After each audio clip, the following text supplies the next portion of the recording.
하나님 말씀은 요엘서 1장 1절 말씀입니다. 제가 봉독합니다.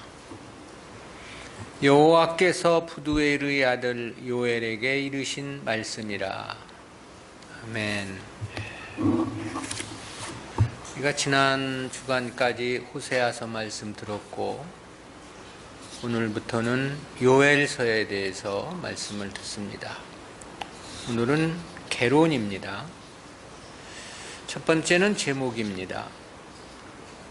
본서는 저자의 이름을 그대로 반영한 히브리어 표제명 요엘입니다.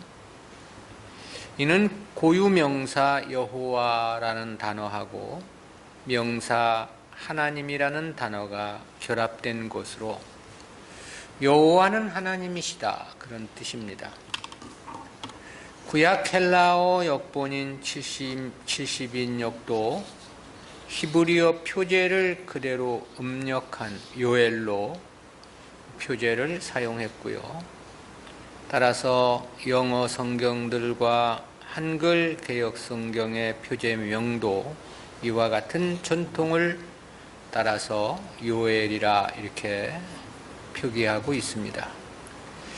이러한 표제명은 역사 속에서의 하나님의 주권적인 섭리를 강조하는 본서의 내용과도 잘 부합이 됩니다.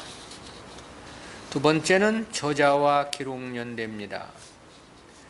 본서의 저자가 부두엘의 아들 요엘이라는 사실은 전통적으로 인정되어 왔습니다. 그런데 요엘에 대해서는 그 자신과 아버지의 이름 외에 알려진 것이 아무것도 없습니다. 그런데 그의 부친의 이름인 부두엘이 하나님의 성실이라는 뜻이고, 요엘 자신의 이름의 뜻은 여호와는 하나님이시다라는 뜻이라고 그랬죠. 그렇다는 점에서 보면 저가 경건한 가문 출신이 아니냐, 그런 생각을 해볼 수 있겠고요. 어떤 전승은 그가 본서에서 전제나 소제와 같은 이 제사와 관련하여 자주 언급함을 근거로 그의 부친이 제사장이었을 것으로 그렇게 추측을 하기도 하고요. 또 시온과 예루살렘에 대한 언급을 자주 하는 것으로 보아서 예루살렘에서 그리 멀지 않은 곳에 거주하며 예루살렘을 중심으로 활동을 했을 것으로 추측을 하기도 합니다. 즉 요엘은 남유다 선지자로서 예루살렘 출신일 것으로 그렇게 추정이 되는 겁니다. 한편 본서의 기록 연대에 관해서는 두 가지 설이 있는데요. 그중 하나는 남유다 제8대 왕이었던 요아스의 재위 기간 중에 기록한 것으로 보는 전기연대설이 있고요. 그와 달리 느헤미야의 종교 개혁 이후의 기록으로 보는 후기연대설도 있습니다. 이에 대한 근거를 살펴보면 다음과 같은데요. 첫 번째는 후기연대설입니다.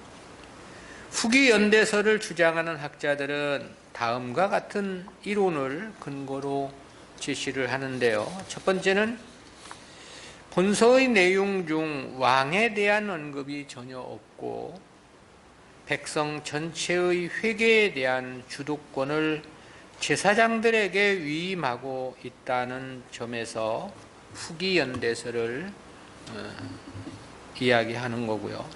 두 번째는 시온에서 부는 나팔 소리에 의해 모든 백성들을 소집할 수 있었을 정도로 당시 이스라엘의 판도가 좁게 나타난다고 하는 점을 역시 들고 있습니다. 그리고 세 번째로는 BC 5세기경부터 강성해지기 시작한 헬라족 속에 대한 언급이 나타난다는 점도 후기 연대설을 뒷받침한다고 이야기하는 거고요. 네 번째는 1장 20절, 2장 6절, 2장 10절과 31절, 그리고 30절과 32절, 그리고 3장 3절 등 다른 선지서를 인용한 듯한 구절들이 다수 발견이 된다는 점에서 후기 연대서를 주장을 합니다. 다섯 번째로는 용어와 문체가 포로 후기의 작품들과 유사하다는 점을 이야기하기도 하고요.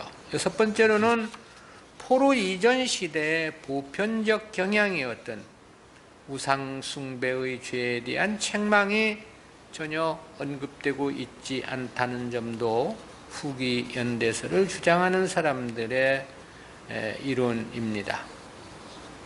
두 번째는 전기 연대설인데요. 전기 연대설을 지지하는 학자들은 다음과 같은 사실들을 근거로 제시하는데요. 첫 번째로 요아스 왕 초기는 그의 나이가 매우 어린 탓에 제사장 여호야다를 중심으로 통치가 이루어졌기 때문으로 정치, 종교적으로 비중이 적었던 왕에 대한 언급이 적을 수밖에 없음을 이야기합니다. 두 번째는 시온의 나팔 소리는 단지 예루살렘 거민들을 소집하기 위한 것이었고 이와 함께 율법의 규례에 따라 전국에서 나팔을 불었을 것으로 추정이 된다는 점을 이야기합니다. 세 번째는 본서의 헬라족 속의 이름이 나타나기는 하지만 후기 연대설의 증거가 될 수 있을 만큼 강대한 민족은 아니라는 점입니다. 단지 두로 시돈의 상인들과 어울리는 개별적인 노예 상인의 모습으로서만 묘사되고 있다는 점을 지적하고 있고요. 네 번째는 유사 구절들의 경우 타 예언서가 오히려 요엘서를 인용한 것으로 그렇게 보는 편이 더욱 타당하다라는 그런 점이고요.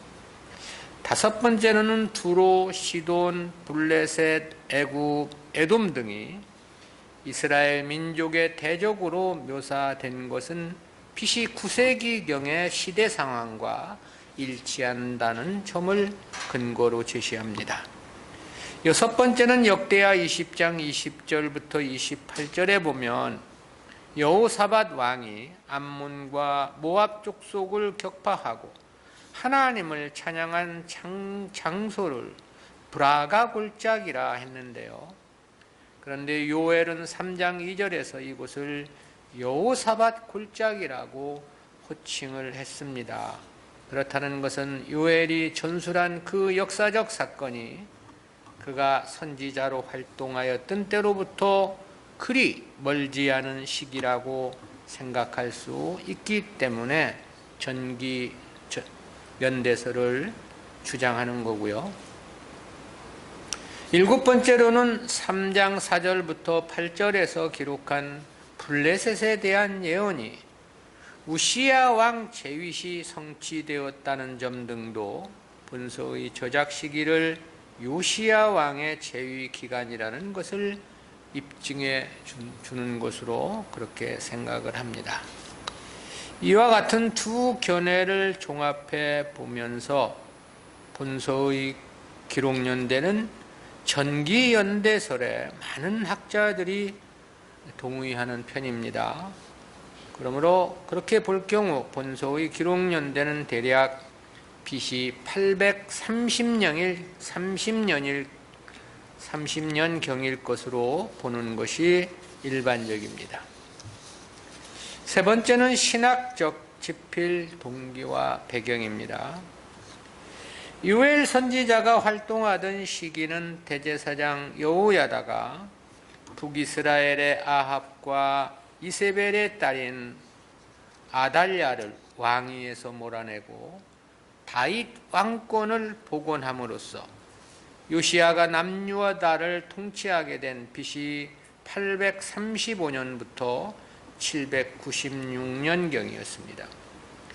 이 시기는 아수르가 근동 지역의 강대국으로 등장하기 이전 시대였고요. 따라서 팔레스틴 지역에서는 남북 이스라엘과 베니게, 블레셋, 에돔이 서로 팽팽한 견제 상태에 있었고 남쪽에는 애굽이 강대국으로 자리 잡고 있던 시대였습니다. 이러한 때 갑작스러운 메뚜기 재앙이 남유다 땅을 휩쓸게 되었는데요. 그리고 그 결과 남유다 전 국토가 황폐하게 되는 지경에 이르게 되었던 겁니다. 게다가 극심한 한재까지 겹침으로 사태는 훨씬 더 심각한 양태였습니다. 이에 백성들은 불안과 공포에 떨게 되었고, 이 같은 재앙의 원인이 무엇인가에 대해서 백성들은 강한 의문을 품게 되었습니다. 이에 하나님은 요엘 선지자를 보내셔서 이 같은 재앙의 궁극적인 원인이 남유다 백성들의 불신앙과 죄악에 있음을 지적하며 회개를 촉구하고 있는 것입니다. 본서에서는 그 죄악이 구체적으로 무엇인지에 대해서는 언급된 바 없습니다. 그렇지만 그것은 아마 요아스의 선왕이었던 아달랴의 바알 숭배로 말미암아 횡행했던 각종 죄악과 성전 제사를 소홀히 한 점 등을 가리킨 것으로 추정이 됩니다. 그리고 또 하나님은 이 메뚜기 재앙과 한재는 장차 임할 더 크고 두려운 여호와의 날의 심판의 전조라는 사실을 밝혀주고 있습니다. 따라서 그날이 임하기 전에 속히 회개하여 멸망에 이르지 않기를 권면토록 했던 겁니다. 즉 본서 기록 동기는 갑작스런 재앙으로 고통받는 남유다 백성들이 그 배경이었던 거죠. 즉 백성들에게 재앙의 원인에 대한 신학적인 설명을 제시해 주고 있는 것이 본서의 핵심적인 내용입니다. 그리고 그로 인하여 맞게 된 재앙을 자신들의 죄에 대한 하나님의 징계로 받아들여 겸손히 회개할 것을 촉구하고자 하는 목적이었던 거죠. 또한 그로 인하여 현재의 고난에서의 회복은 물론 장차 임할 여호와의 날에 미래의 재앙을 대비하는 신앙의 성숙을 도목해 하기 위함이 본서 집필 동기와 목적이라고 평가할 수 있겠습니다. 네 번째는 요엘서의 내용 전개입니다. 본서는 남유다 땅 전역을 휩쓸었던 미증유의 메뚜기 재앙과 한재를 배경으로 하고 있습니다. 그리고 이는 다가올 더 크고 두려운 여호와의 날 심판의 전조임을 밝히고 있는 건데요. 이러한 내용을 중심으로 제시되는 본서는 먼저 머릿말이 1장 1절이고요. 그리고 여호와의 날의 심판을 경고하고 회개를 촉구하는 본론 전반부가 1장 2절부터 2장 17절까지가 됩니다. 이어 선민 이스라엘의 회복과 축복 약속을 기록한 본론 후반부가 2장 18절부터 3장 21절까지 구성되어 있습니다. 좀 세분해서 살펴보면 첫 번째 머릿말인데요. 일반적으로 선지서들은 머릿말에서 예언의 신적 기원과 역사적인 배경 또한 선지자 자신에 대한 소개를 다루고 있죠. 그런데 본서는 단순히 본서의 신적 기원과 선지자 요엘에 대해서만 간략하게 소개하고 있습니다. 두 번째는 본론 제1부인데요. 여호와의 날에 대한 경고와 회개를 촉구한 내용입니다. 본론 제1부는 남유다에 임한 역사상 유례없던 엄청난 메뚜기 재앙과 한재에 대한 요엘 선지자의 신학적인 해석과 이에 대한 대처 방법을 소개한 말씀입니다. 즉 본 단락에서 요엘은 당시의 메뚜기 재앙이 긴 인생 여정을 경험한 노인들조차 처음 대해보는 엄청난 큰 재앙이었음을 강조합니다. 그리고 이 재앙으로 인한 피해가 남유다의 전 계층에 미쳤다는 것을 확인시켜주고 있고요.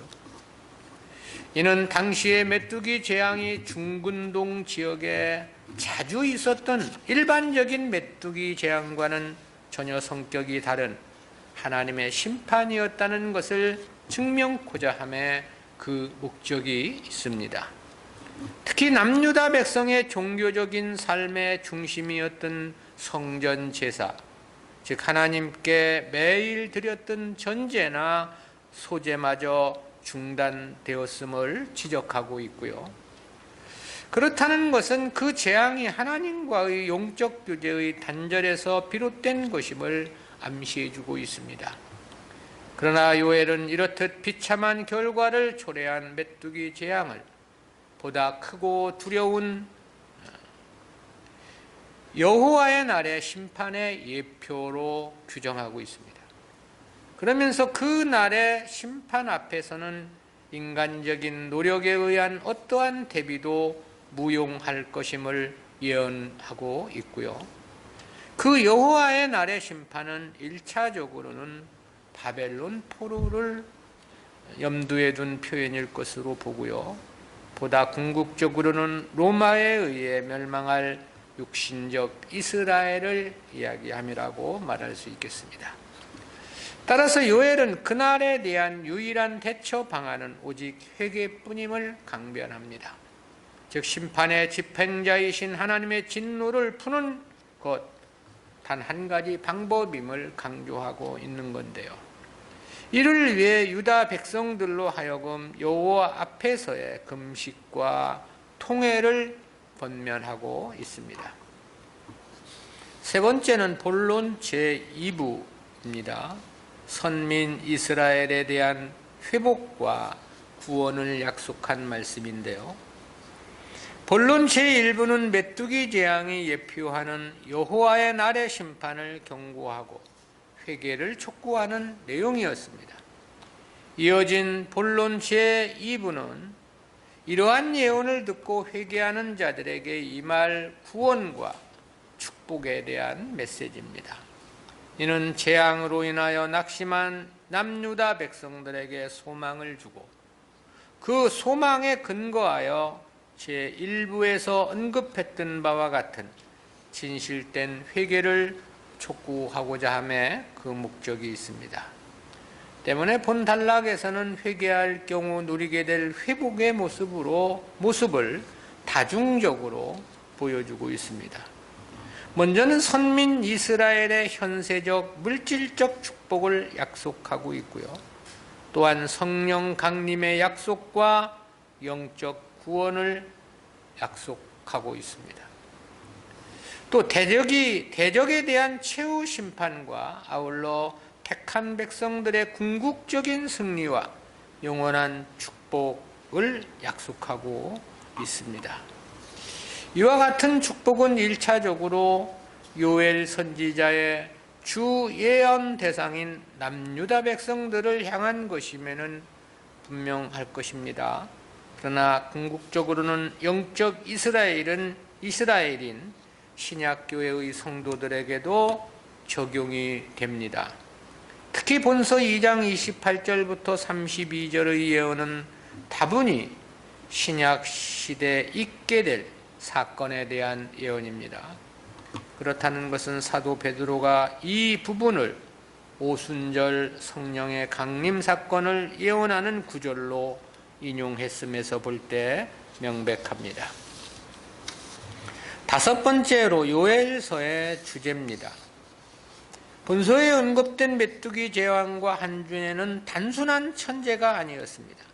범죄한 남유다 백성들에 대한 하나님의 징계의 채찍이었죠.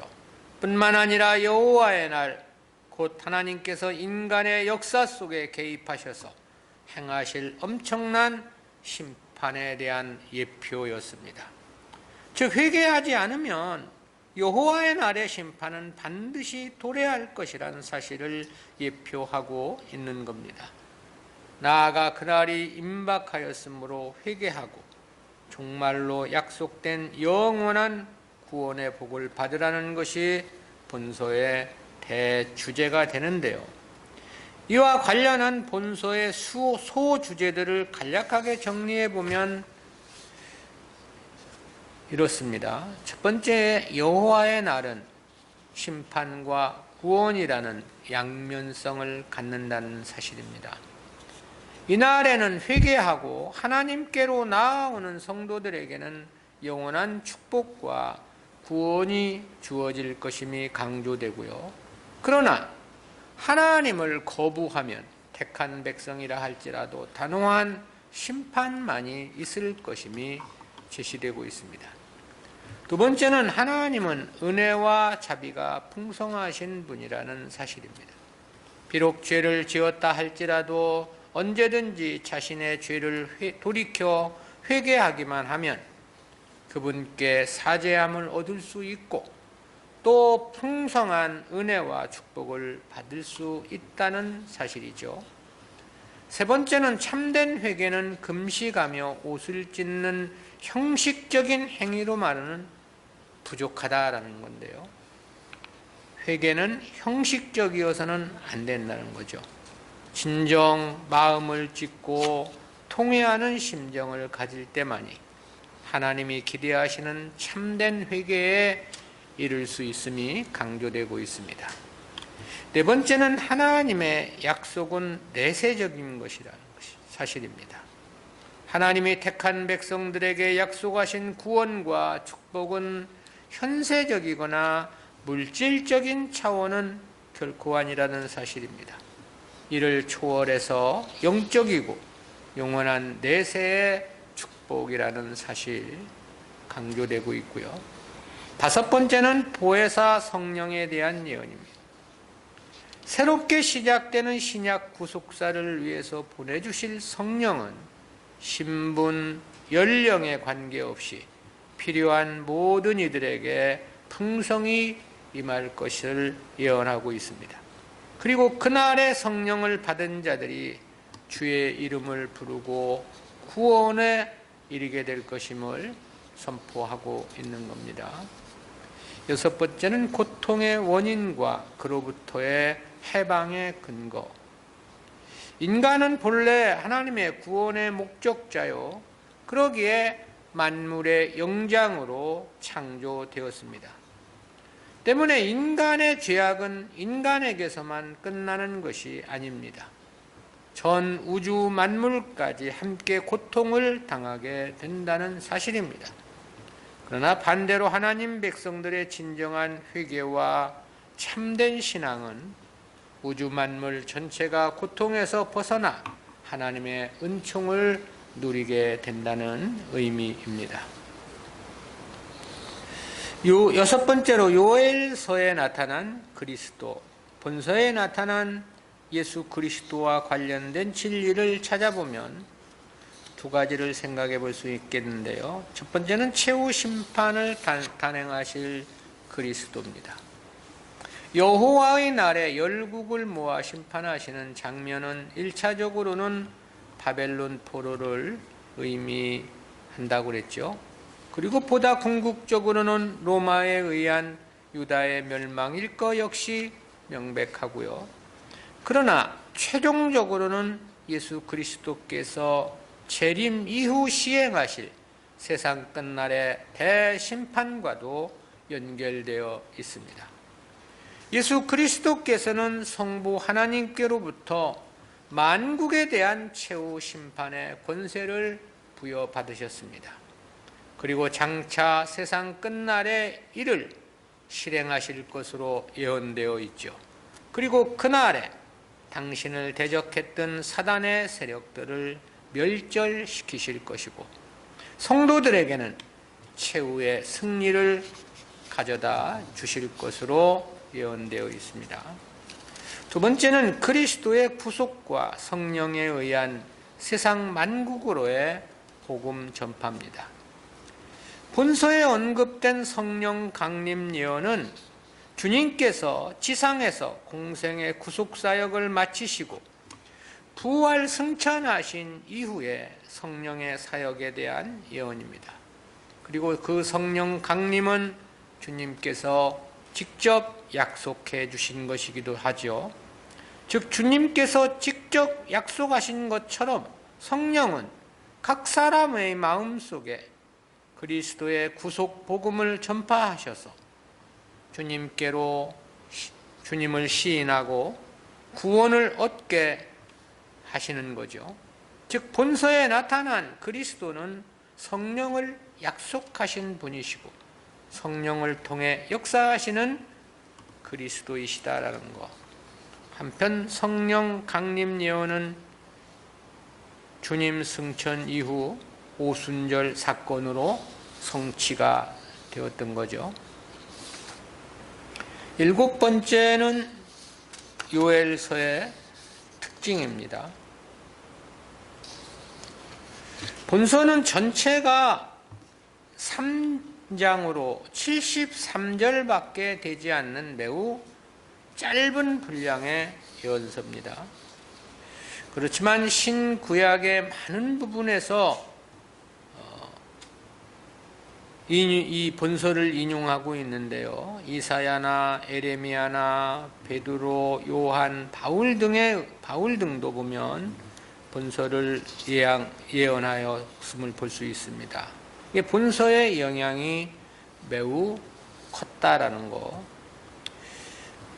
두 번째는 예언서에서 흔히 나타나는 개인적 경험이나 환상이 본서에서는 전혀 소개되지 않는다는 겁니다. 요엘은 단지 남유다 백성 전체가 메뚜기 재앙과 한재로 인해 고통받았던 당시의 현실에 바탕을 두고 예언을 전개해 나간다는 특징을 갖는 겁니다. 세 번째는 자연 현상을 하나님의 뜻을 계시해 주는 매개 중 하나로 이해하는 자연 계시의 신학적 지평을 열어놓았다는 특징을 갖기도 하고요. 네 번째는 메뚜기 재앙 예언을 통해 죄가 인생과 전 피조계에 미친 결과의 심각성을 어떤 예언서보다도 분명하게 제시하고 있다는 것입니다.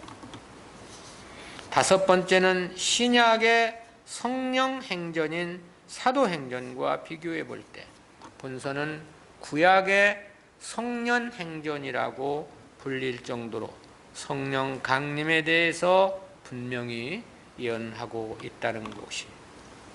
여섯 번째는 문서 선지자 중 처음으로 여호와의 날의 심판과 회복에 대한 예언을 기록했다는 특징이 있습니다. 마지막 여덟 번째로 요엘서에 나타난 구속사적인 의의입니다. 본서에서 주어지는 구속사적인 교훈은 세 가지만 간략하게 살펴봅니다. 첫째는 시대의 징조에 대한 깨달음입니다. 하나님은 요엘 당시 선민들에게 메뚜기 재앙으로 친히 심판을 경고하셨습니다. 그리고 이러한 하나님의 일하심은 어느 시대나 동일한 원리입니다. 따라서 성도는 무엇보다 자기 시대에 주어지는 시대의 징조를 잘 깨달아야만 하는 거죠. 그래야만 하나님의 역사에 대한 올바른 대응이 가능하기 때문입니다. 주님께서도 그런 말씀을 하신 바 있지 않습니까? 마태복음 16장 3절입니다. 아침에 하늘이 붉고 흐리면 오늘은 날이 굳겠다 하나니 너희가 날씨는 분별할 줄 알면서 시대의 표적은 분별할 수 없느냐. 주님은 시대의 표적을 분별하지 못하느냐고 책망을 하신 건데요. 시대마다 하나님은 우리들에게 징조를 가르쳐 주셨습니다. 마지막 시대의 징조에 대해서도 많은 가르침을 주셨죠. 가장 우선적으로 복음이 땅끝까지 전파될 것을 말씀하셨고요. 그러면서도 거짓 선지자가 많이 일어날 것을 말씀하기도 해주셨습니다. 그리고 그로 인한 교회의 심각한 세속과 타락을 말씀해 주기도 하셨고요. 또 처처의 지진과 기근과 전쟁을 말씀해 주시기도 하셨죠. 이러한 그 말씀들을 근거로 해서 우리는 시대의 징조를 깨달아 알아야만 하는데요. 오늘날 전 세계가 앓고 있는 이 코로나19라는 이 바이러스, 이러한 것도 시대의 징조 중에 하나라는 생각을 갖습니다. 이러한 어려움이 올 때 어려움을 물러가게 해달라고 무조건 기도하는 것은 옳지 않습니다.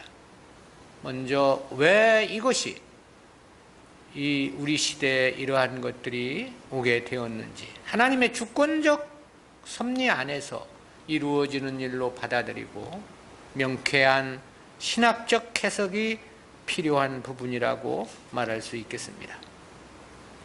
두 번째는 진리에 대한 바르고 깊은 깨달음입니다. 우리는 요엘이 예언한 바대로 이미 성령 부음을 받고 중생한 자들이죠.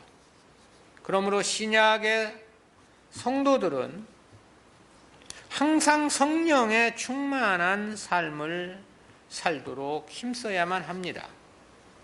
바울은 에베소서 5장 18절에서 오직 성령으로 충만함을 받으라고 권면한 바 있습니다. 근데 이 성령 충만이란 곧 진리 충만으로 이루어지게 되는 겁니다. 성령은 곧 진리의 영이시기 때문에 그렇습니다. 진리에 대한 바른 깨달음이 있을 때 시대의 징조에 대한 깨달음 역시 가능합니다. 따라서 성도는 진리에 대한 관심에서 눈길을 떼어서는 안 됩니다. 늘 말씀을 듣고 배우며 연구하는 일에 열과 성의를 다해야 합니다. 그것은 중생한 성도들이 추구해야 하는 삶의 가장 기본이기도 하고 가장 축복된 삶이기도 하기 때문입니다. 그래서 시편 1편에서는 복 있는 사람에 대해서 그렇게 노래하고 있지 않습니까? 시편 1편 1절 2절입니다. 복 있는 사람은 악인들의 꾀를 따르지 아니하며 죄인의 길에 서지 아니하며 오만한 자의 자리에 앉지 아니하고 오직 여호와의 율법을 즐거워하여 그 율법을 주야로 묵상하는 자로다. 이와 관련해서 신약 성경에서도 그렇게 말씀을 했죠. 계시록 1장 3절입니다.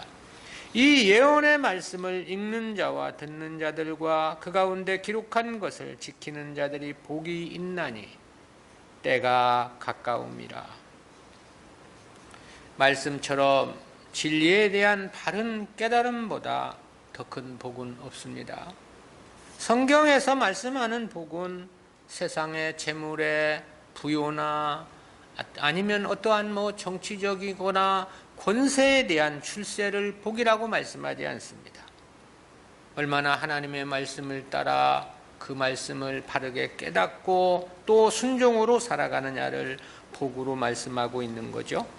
왜냐하면 진리는 곧 성도들의 생명의 양식이고 성도들에게 요구하시는 하나님의 모든 뜻이기도 하고 성도들이 바라고 추구하는 희망이기도 하며 그 결실이기도 하기 때문에 그렇습니다.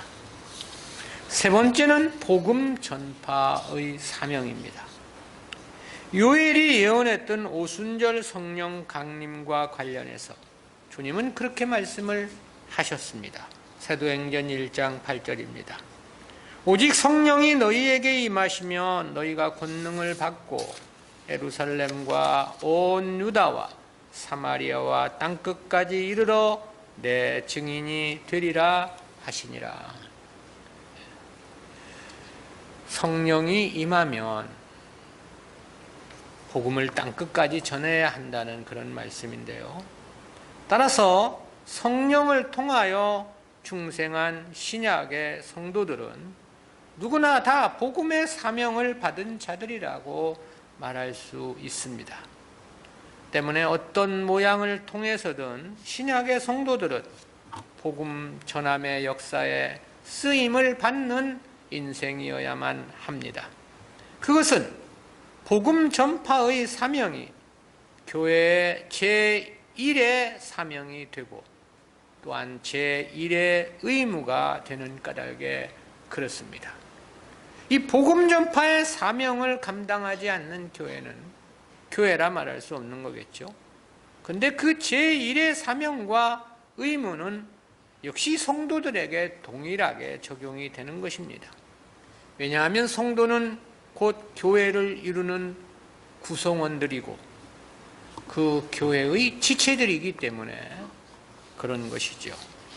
때문에 어떤 모양으로든 성도라는 이름을 가졌다면 복음 역사를 위해서 그 역사에 참여하고 동참하는 그와 같은 삶을 살아야만 하는 거죠. 기도합니다. 사랑의 하나님, 은혜를 감사합니다.